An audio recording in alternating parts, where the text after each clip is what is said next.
Olá pessoal, aqui é a Áquila.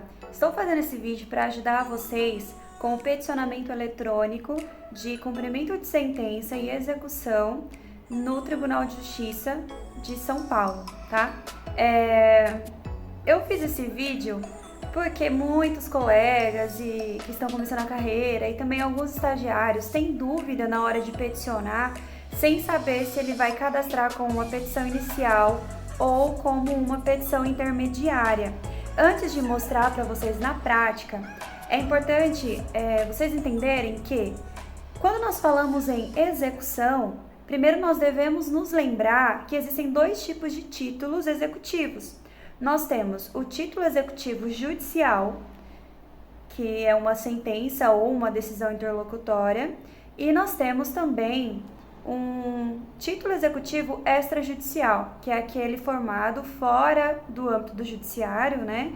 Geralmente vai ser um contrato, uma declaração unilateral de vontade, um documento que você pode executá-lo na justiça, mas que ele não foi formado na justiça, foi formado fora do âmbito do judiciário. Um cheque também pode ser um título executivo extrajudicial, uma nota promissória, enfim. Então, primeiro a gente tem que definir se o meu título ele é um título judicial ou extrajudicial. Se for um título judicial, o que eu vou fazer na hora do meu cadastramento será cadastrar um cumprimento de sentença. E aí poderá ser um cumprimento de sentença provisório, se for uma decisão que ainda não transitou em julgado, ou um cumprimento de sentença definitivo. E aí o que acontece? Quando nós falamos em cumprimento de sentença, nós estamos falando em uma nova fase processual. Nós estamos falando de um único processo, mas de fases diferentes.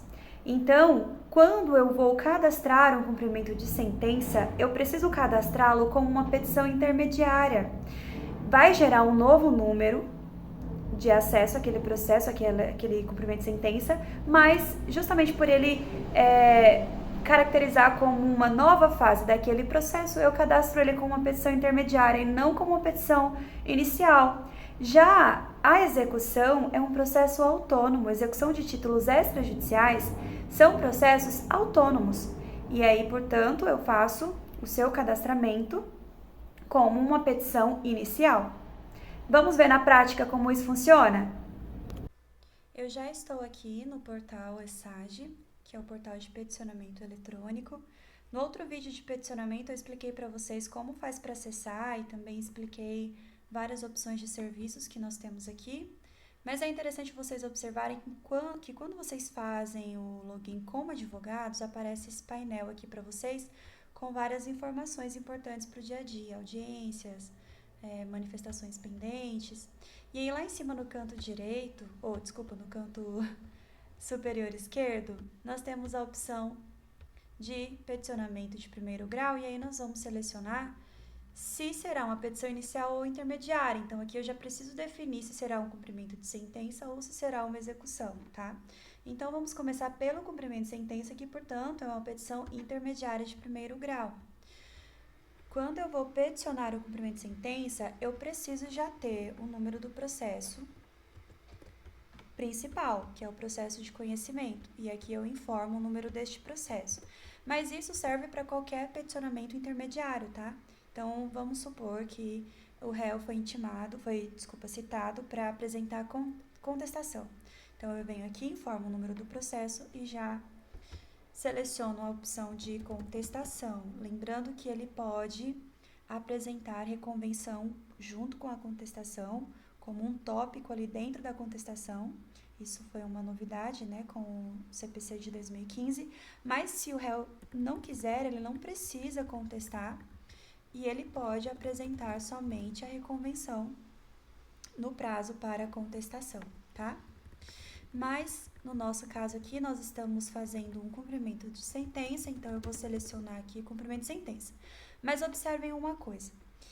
É possível que nós tenhamos uma sentença definitiva, portanto, transitada em julgado, e aqui eu seleciono essa opção, 56, mas é possível que tenhamos também uma sentença provisória, ou seja, o processo ainda está em recurso, mas eu quero já iniciar a fase de cumprimento de sentença e correr o risco de uma possível modificação da decisão. Então, se for um cumprimento provisório, uma sentença que ainda não transitou em julgado, eu seleciono esta outra opção. É possível também, gente, que nós tenhamos decisões de mérito, decisões interlocutórias de mérito proferidas durante o processo e que estabeleçam alguma obrigação que precisa ser cumprida pela parte contrária, sob pena de multa, inclusive, e aí a parte contrária não cumpre e eu preciso iniciar uma fase de exigência do cumprimento dessa decisão. Então, eu posso aqui selecionar o cumprimento provisório de decisão, tá? Para essas decisões interlocutórias de mérito. Por exemplo, quando o juiz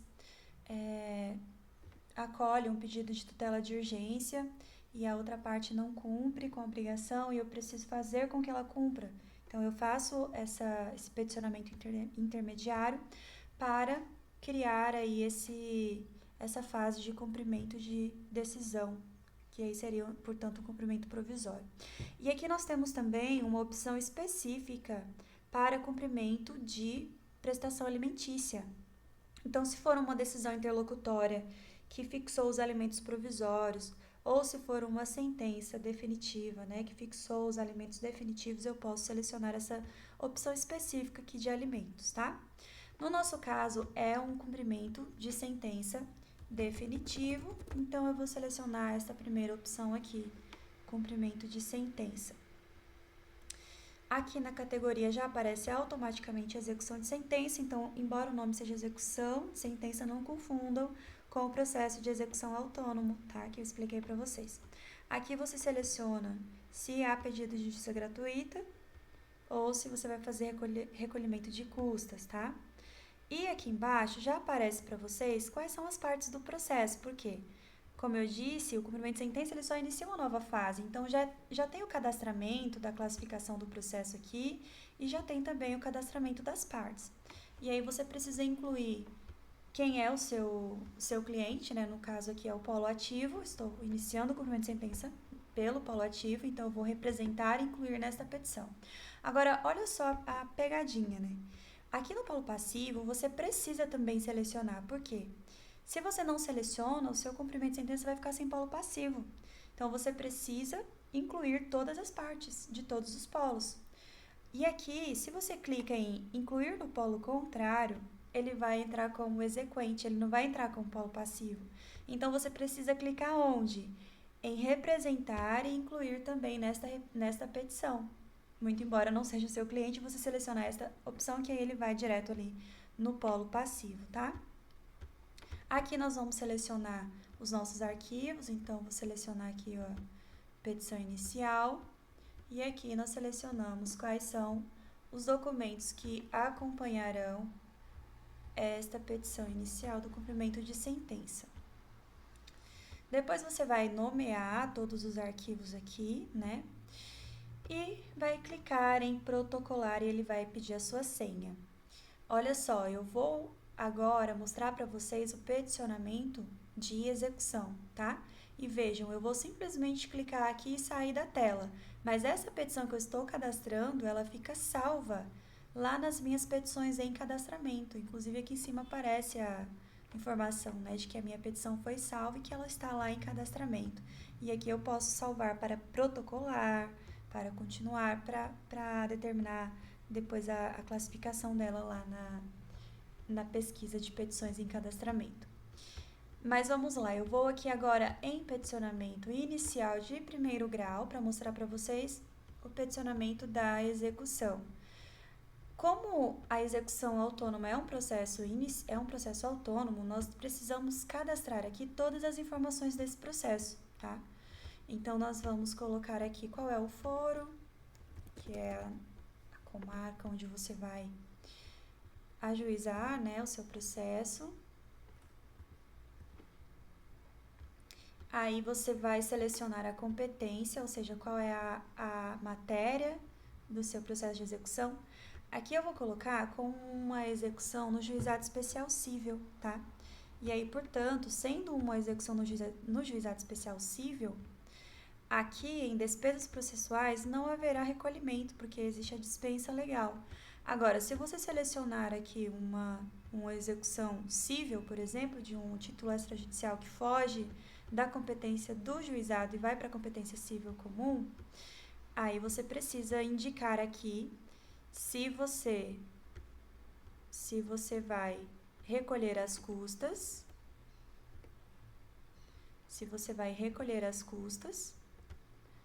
ou se você vai fazer o pedido de justiça gratuita, tá? E se você fizer o pedido de justiça gratuita, você precisa colocar os documentos que comprovem a hipossuficiência financeira da parte. Aí aqui você seleciona o valor da ação, vou colocar aqui um valor simbólico de R$1.000.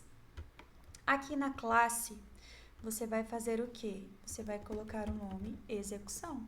E aqui vai aparecer para você execução de título extrajudicial. Execução de título extrajudicial. No assunto principal, você vai colocar qual é a matéria específica do seu caso. No meu caso, eu vou colocar que é uma confissão de dívida, porque de fato foi uma confissão de dívida. Mas você pode selecionar aqui o item que corresponder melhor ao seu caso. Às vezes não tem especificamente o título que você precisa, mas você pode colocar aqui uma opção genérica, como essa opção aqui, obrigações, tá? Então, vou colocar aqui confissão de dívida. E aí, você vem aqui para o cadastramento das partes, e aí você vai cadastrar o polo ativo, que é o exequente, colocar todas as informações, e cadastrar o polo passivo, que é o executado, tá? Vamos aqui selecionar a nossa petição inicial da nossa execução e vamos selecionar quais são os documentos que acompanharão essa petição.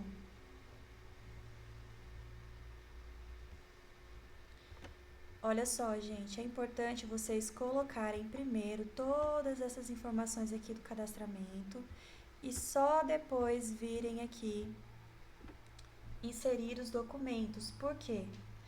Porque quando você insere os documentos primeiro, não aparece o nome aqui dos itens para você nomear esses documentos.